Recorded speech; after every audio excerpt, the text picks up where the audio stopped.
Ladies and gentlemen, let me tell you a story. It's not the kind of story they write about in fairy tales. It's not wrapped in glitter and happy endings. No, this is the story of the woman who was overlooked, undervalued, and unloved. Self-love is often seen as a buzzword in today's world, but its true essence runs much deeper than just self-care or affirmations. It's the foundation of your worth, the bedrock upon which everything else in your life should be built. The reason we so often struggle with self-love is because society has taught us to seek validation from others. We're taught that if we're not loved or appreciated by others, we are somehow less than. But let me tell you something, this is a lie. Your worth is not determined by how others perceive you, nor is it dependent on whether they love you or not. Your value is inherent, and it exists regardless of the opinions or actions of others. When you constantly seek validation from others, you place your happiness, your self-esteem, and your sense of identity in their hands. And this is a dangerous game to play because people will disappoint you. They will let you down, neglect you, and fail to see your worth. But if your sense of self-worth is tied to their approval, what happens when that approval is withheld? It leaves you broken, questioning your value, and unsure of your place in the world. That's why self-love is so crucial.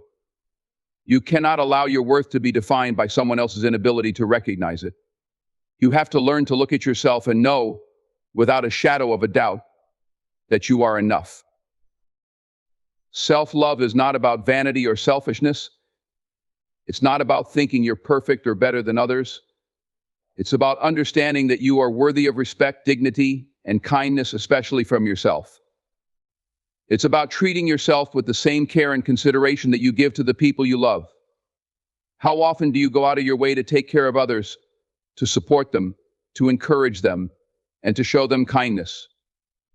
Now ask yourself, do you extend the same level of care to yourself? More often than not, the answer is no. We've been conditioned to put others first, to prioritize their needs over our own, and to minimize our own needs in the process. But self-love means flipping the script. It means looking in the mirror and seeing someone who deserves just as much love, respect, and care as anyone else. Self-love requires setting boundaries. It requires knowing that it's okay to say no, to protect your peace, and to step away from situations or people that drain you. Too often, we stay in relationships, whether personal, professional, or familial, because we think that our worth is tied to staying in those relationships. We tolerate mistreatment, disrespect, and neglect because we believe that if we don't, we won't be loved, or that we're not enough. But setting boundaries is a critical aspect of self-love. It's saying, I respect myself enough not to allow anyone to treat me poorly. I know my worth and I won't tolerate anything less. When you practice self-love, you start to understand that you don't need to prove your worth to anyone. You are enough just as you are. Another key aspect of self-love is self-compassion. We are often our own harshest critics. We beat ourselves up over our mistakes, our shortcomings, and the things we wish we could have done differently. We hold ourselves to impossibly high standards, and when we don't meet them, we feel like failures. But self-love means showing yourself compassion. It means forgiving yourself for past mistakes and giving yourself grace when you fall short. It means recognizing that you are human, that you are allowed to make mistakes, and that you don't need to be perfect to be worthy of love. The way you speak to yourself matters. You wouldn't speak to a friend the way you speak to yourself in times of struggle. You wouldn't call someone you care about stupid or worthless when they make a mistake. So why do you do that to yourself? True self-love also involves understanding that your worth doesn't fluctuate based on what you do or what others think of you. The world may tell you that your value is tied to your achievements, your success, or the number of people who like or admire you. But these external markers are fleeting and often out of your control. Success is temporary. People's opinions change. And in the end, the only thing that truly matters is how you see yourself. When you love yourself unconditionally, you detach your worth from your accomplishments or others' perceptions of you.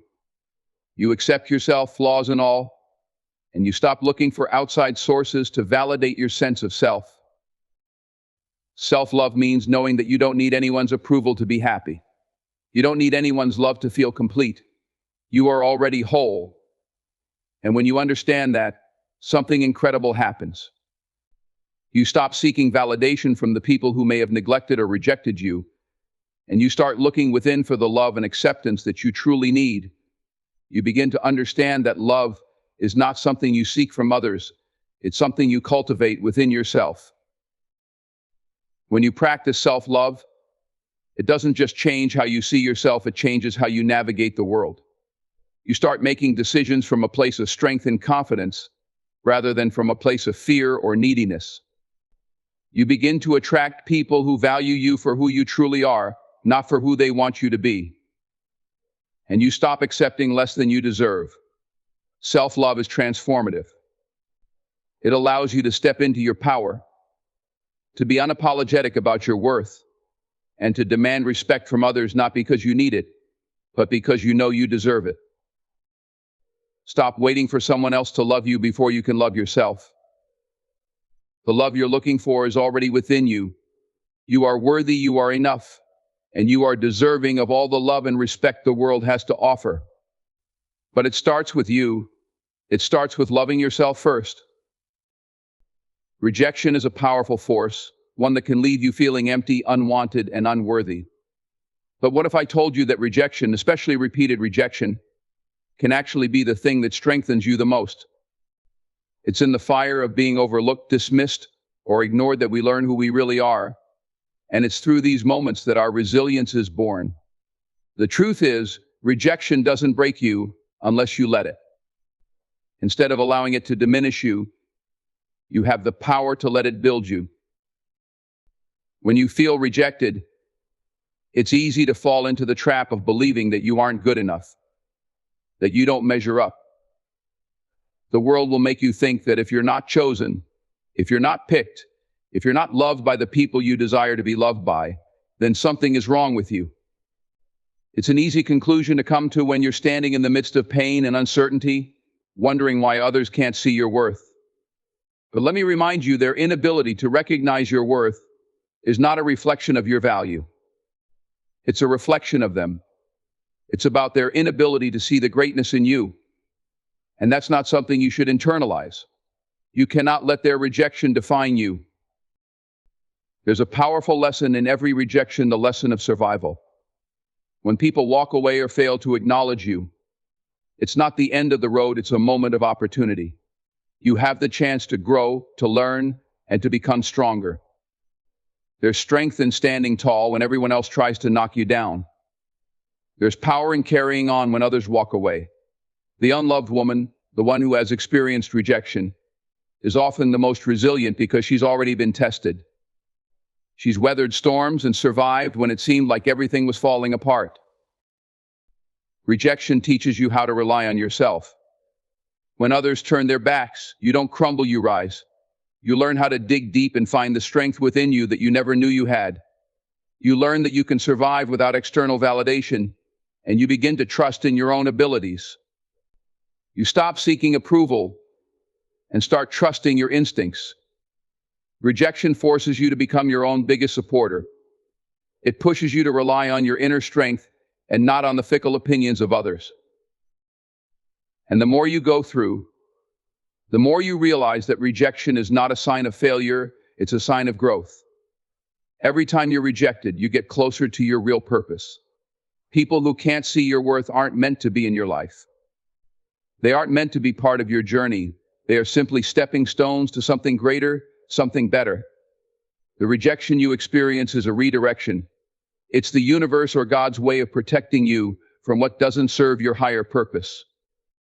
The ones who reject you today might not be able to see your potential, but that doesn't mean your potential doesn't exist. In fact, rejection often happens when you're on the verge of something big, something greater than you've ever imagined. One of the most powerful things about rejection is that it forces you to confront your fears. It forces you to face the doubts and insecurities that you've been carrying around. When you're rejected, it's as if you're being stripped bare, exposed for all to see. But in that moment of vulnerability, you discover your true strength. You realize that your worth isn't tied to the approval of others. You realize that you don't need anyone's permission to be great. In those moments of pain, you start to discover who you really are, and who you are is stronger than you ever thought possible. The key to handling rejection is not to let it break you. You don't have to wallow in the hurt, though it's okay to feel the pain. You don't have to let it convince you that you're not good enough. Instead, you need to use it as fuel. Every closed door, every time you're overlooked, should fuel your determination to prove to yourself more than anyone else that you are worthy. You don't need the world's approval to know that you are enough. You have to believe it for yourself. You see, when you've been rejected, you start to understand that it's not a reflection of you, but rather of them. It's their inability to see your worth, to recognize your potential, or to appreciate your greatness. Rejection has nothing to do with who you are as a person, and everything to do with where they are in their own lives. Their rejection is their problem, not yours. And the more you understand that, the easier it becomes to let go of their judgment and to step into your own power. Every rejection is an opportunity to rise. It's an opportunity to rebuild yourself and to redefine what success means for you. It's a chance to shed the weight of other people's expectations and start living your life on your own terms. You no longer need anyone's approval to know your worth. Rejection, instead of breaking you, becomes the fuel that propels you forward. There is no failure in rejection. There is no shame in being turned away or dismissed. It's simply part of the process. Every great success story has moments of rejection, but the key to success is not letting those moments define you. It's about getting back up, learning from the experience, and continuing to move forward. So when rejection comes your way, don't let it take away your strength. Instead, use it to strengthen you, to fuel you, and to remind you that you are not defined by other people's limitations. You are defined by your resilience, your strength, and your unwavering belief in yourself. And that, my friend, is the ultimate power. Chasing validation is one of the most exhausting and futile pursuits a person can undertake. It's a silent trap, one that convinces you that your worth depends on how others perceive you. Whether it's seeking approval from family, friends, colleagues, or even strangers, the act of constantly trying to be enough in someone else's eyes is draining and ultimately unrewarding. You give pieces of yourself away, hoping that the world will respond with love, acceptance, and recognition, but what you often find is emptiness. That's because validation from others is never a permanent source of fulfillment. It's fleeting, conditional, and most importantly, not yours to control. When you chase validation, you relinquish your power. You hand over the reins of your happiness to others, allowing their opinions, behaviors, and attitudes to dictate your self-esteem. If they approve, you feel good. If they criticize or reject, you crumble. That's no way to live. When your sense of self depends on the approval of others, you'll never find stability because people are inconsistent. They change, their opinions shift, and their priorities often have little to do with you. Trying to mold yourself into something that will always meet someone else's expectations is like chasing the wind. No matter how fast you run, you'll never catch it. The irony of seeking validation is that the harder you try, the more elusive it becomes. People sense desperation, and desperation is unattractive. When you constantly seek to please, to be liked, or to be accepted, you may find that people start to take you for granted. They may exploit your willingness to bend over backward for them, using your need for approval to their advantage. Instead of valuing you, they might begin to see you as someone who doesn't value themselves. And when you don't value yourself, how can you expect anyone else to? True validation, the kind that lasts and sustains you, can only come from within. It's a hard truth to accept, especially in a world that thrives on external recognition. We live in a society that constantly tells us to seek likes, followers, and applause. Social media, for instance, feeds into the idea that our worth is tied to numbers, to how many people approve of our pictures, our posts, or our lives. But all of that is superficial. It's not real. What's real is the relationship you have with yourself, and until you nurture that, no amount of external validation will ever be enough. You must learn to stop chasing the approval of others and start cultivating your own sense of worth. This begins by asking yourself an important question: why do you seek validation in the first place? Often it stems from a deep-seated fear of not being enough. Maybe someone in your past made you feel unworthy. Maybe you were conditioned to believe that love and acceptance had to be earned through performance, achievements, or people-pleasing. Whatever the root cause, it's essential to confront it. You have to recognize that your worth is not something that anyone else can give or take away. It's something that's inherent in you simply because you exist. When you stop chasing validation, you free yourself from the need to perform. You no longer feel the pressure to be perfect, to meet everyone's expectations, or to prove your worth. You start to live authentically, embracing who you are without apology. And the beauty of authenticity is that it naturally attracts the right people into your life, those who value you for who you truly are, not for who you pretend to be. You don't need to beg for love or attention, because the people who are meant to be in your life will see your worth without you having to convince them. Another powerful aspect of letting go of the need for validation is that it allows you to set boundaries. When you're not desperate for approval, you stop tolerating disrespect, mistreatment, or neglect. You no longer accept crumbs of affection or attention just to feel wanted. Instead, you demand respect not in a loud or aggressive way, but simply by valuing yourself enough to walk away from anything or anyone that doesn't serve you. And that's the ultimate act of self-love, knowing when to let go. The journey to self-validation isn't easy. It requires unlearning years, sometimes decades of conditioning. It means letting go of the need to please everyone, which can feel uncomfortable, especially if you've built your identity around being agreeable or accommodating. But the freedom that comes with self-validation is worth the discomfort. When you no longer need external approval, you become unshakable. Criticism doesn't destroy you, and rejection doesn't define you. You begin to see yourself clearly, and you stand firm in your own value, regardless of what others think. You also gain the ability to celebrate your own accomplishments without needing someone else to applaud you. You recognize your own growth, your own progress, and your own victories, no matter how small. And that recognition, coming from within, is far more fulfilling than any external validation ever could be. It's lasting, it's genuine, and it's empowering. The path to self-validation is about reclaiming your power. It's about realizing that you don't need anyone else to tell you that you're enough. You already are. The moment you stop chasing validation is the moment you start living for yourself. It's the moment you step into your strength, your confidence, and your true self. And when that happens, you'll find that the approval you once sought so desperately no longer matters. You've already given yourself the only validation you'll ever need. Loneliness is often seen as a void, a painful space where connection should exist but doesn't. For many, the idea of being alone is synonymous with suffering, rejection, or failure. Society reinforces this perception by constantly glorifying relationships, companionship, and external connections as the ultimate sources of fulfillment. But what if loneliness isn't the enemy? What if, instead of running from it, you learn to embrace it? When you stop fearing loneliness and start embracing solitude, you unlock a powerful, transformative force within yourself. Solitude is not about isolation or cutting yourself off from the world. It's about finding peace and strength within your own company. It's about realizing that your worth and happiness don't depend on someone else being by your side.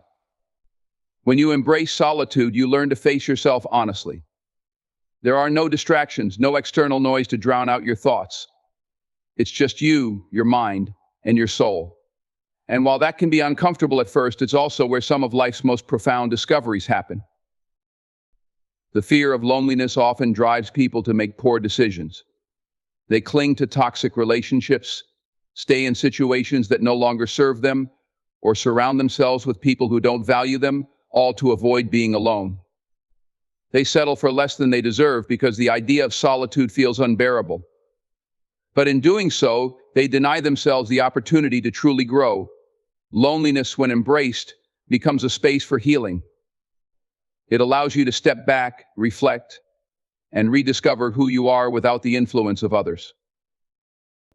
When you embrace solitude, you begin to see yourself clearly. You're no longer defined by the roles you play in other people's lives: daughter, friend, partner, or employee. Instead, you see yourself as an individual, separate from those labels. This clarity can be both liberating and empowering. You start to understand your own needs, desires, and dreams without the constant input of others. You realize that your value isn't tied to how others perceive you or what they expect from you. Solitude also teaches you how to nurture yourself. In the absence of others, you learn to meet your own emotional needs. You begin to understand what makes you happy, what calms you, and what fulfills you. Instead of looking outward for validation or comfort, you look inward. You become your own source of strength, and that is a power no one can take away from you.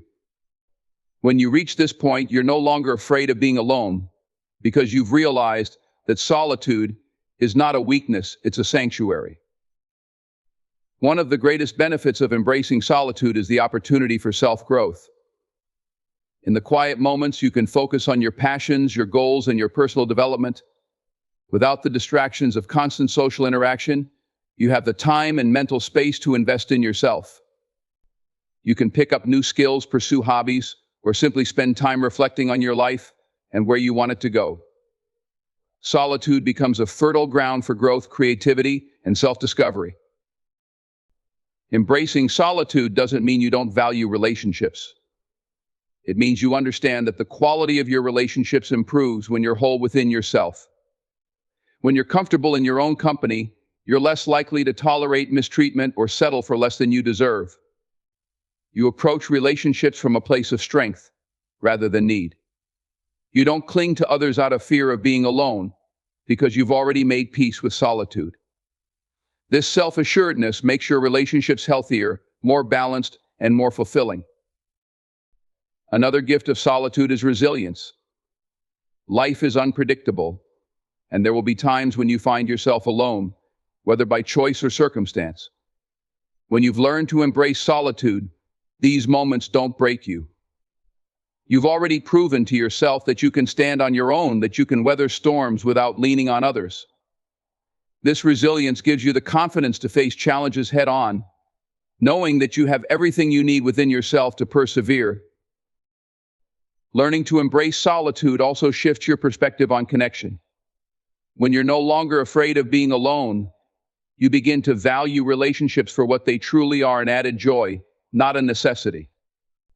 You stop clinging to people out of fear and start connecting with them from a place of authenticity. You choose to be with others not because you need them to complete you, but because you genuinely enjoy their company. This shift in mindset makes your connections more meaningful and fulfilling.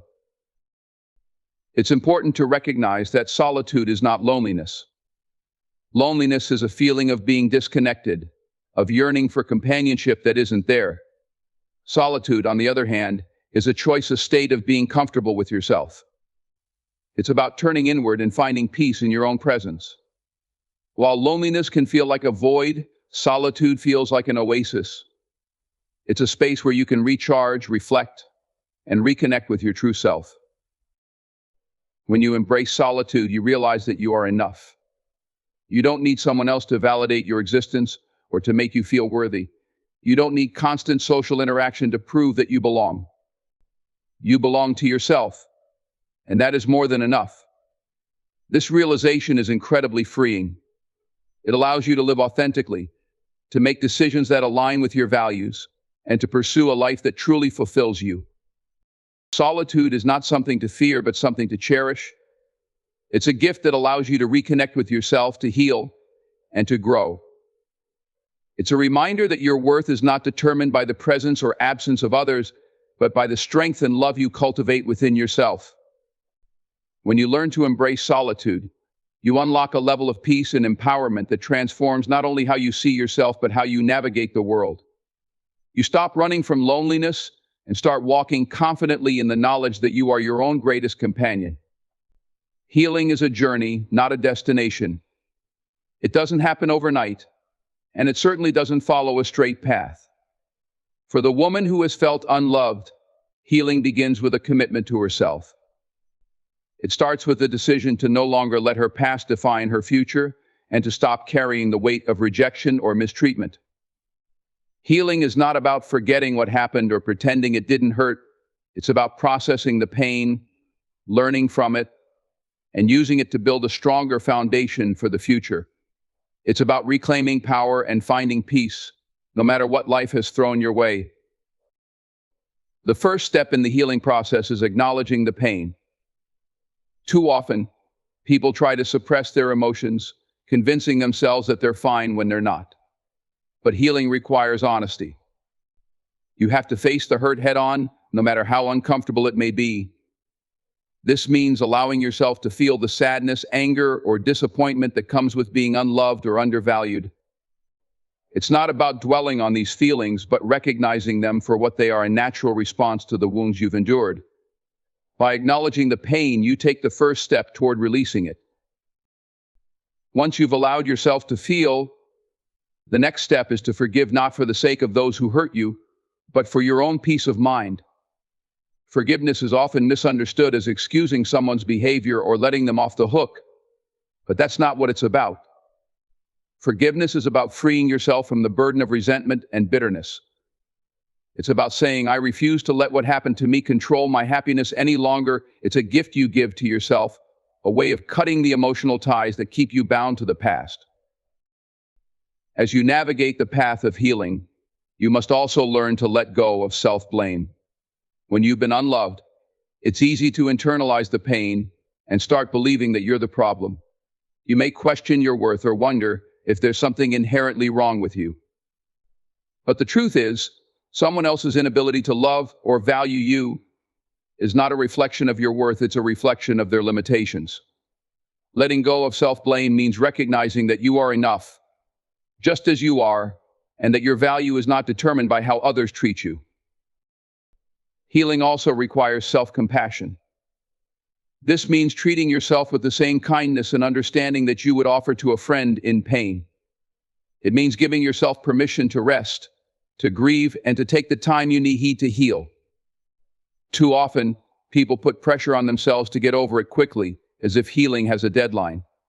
But healing is a deeply personal process, and it looks different for everyone. Self-compassion allows you to honor your journey without judgment or comparison. One of the most powerful aspects of healing is the opportunity for self-discovery. When you've been hurt, it can feel like pieces of you have been taken away. But healing gives you the chance to rediscover those pieces and even find new ones. It's a time to reconnect with who you are and what you value. This might mean exploring new interests, setting new goals, or simply taking the time to reflect on what makes you happy. Through self-discovery, you begin to rebuild your sense of self, not based on anyone else's expectations, but on your own truth. As you heal, you'll also find that boundaries become essential. When you've been unloved, it's often because you allowed others to overstep your boundaries or because you didn't have them in place to begin with. Part of healing is learning to protect your peace and prioritize your well-being. This means saying no when you need to, walking away from toxic situations, and surrounding yourself with people who respect and value you. Boundaries are not about shutting people out, they're about creating a safe space where you can thrive. Another key aspect of healing is gratitude. This may seem counterintuitive, especially when you're recovering from pain, but gratitude shifts your focus from what you've lost to what you still have. It helps you see the beauty in your life, even amid the challenges. Gratitude doesn't diminish the pain you've experienced, but it reminds you that there's still good in the world, and that good is worth holding on to. It's a way of reclaiming joy, even in the smallest moments. Healing is not a solitary journey. While much of the work is internal, it's important to recognize the value of community and support. Whether it's through friends, family, or professional help, having people who can walk with you on your healing journey makes all the difference. They can provide perspective, encouragement, and a reminder that you're not alone. Reaching out for support is not a sign of weakness, it's a testament to your strength and your commitment to healing. Healing is about transformation. It's about taking the pain of being unloved and turning it into a source of strength.